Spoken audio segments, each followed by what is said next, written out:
Presiden ke-7 Joko Widodo berencana berkeliling ke sejumlah wilayah Indonesia. Sekretaris Jenderal PDI Perjuangan Hasto Kristianto menilai langkah turun ke bawah itu seharusnya menjadi ajang pertanggungjawaban kepemimpinan, bukan soal urusan elektoral.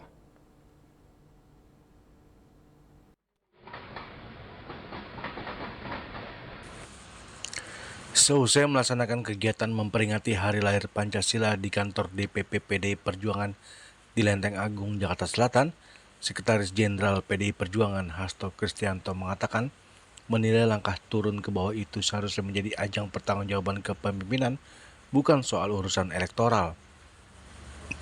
Hasto mulanya mengatakan saat ini Presiden Prabowo Subianto tengah menghadapi berbagai persoalan fiskal.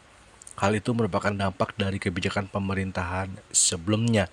Hasto kemudian menyoroti penggunaan anggaran negara di masa pemerintahan Jokowi yang menurutnya mengandung kepentingan elektoral.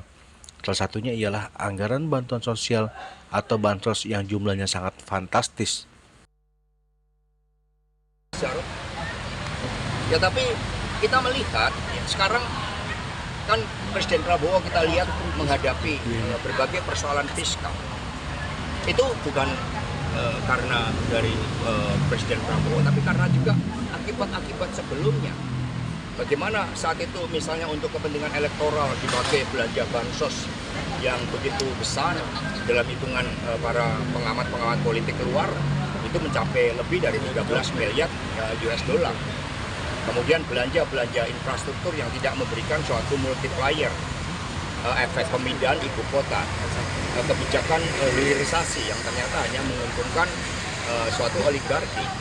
Ini yang kemudian digugat. Ini kerusakan sistem hukum, sistem politik, sistem demokrasi, itu pasti nanti rakyat akan bertanya.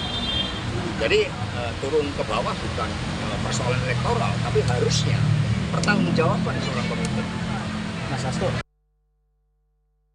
Diketahui Joko Widodo akan berkeliling ke sejumlah wilayah di Indonesia dalam waktu dekat. Jokowi mengatakan perjalanannya tersebut dilakukan untuk memenuhi undangan masyarakat daerah. Dari Jakarta, Juli Suharto dan Ketut Sumadiasa melaporkan.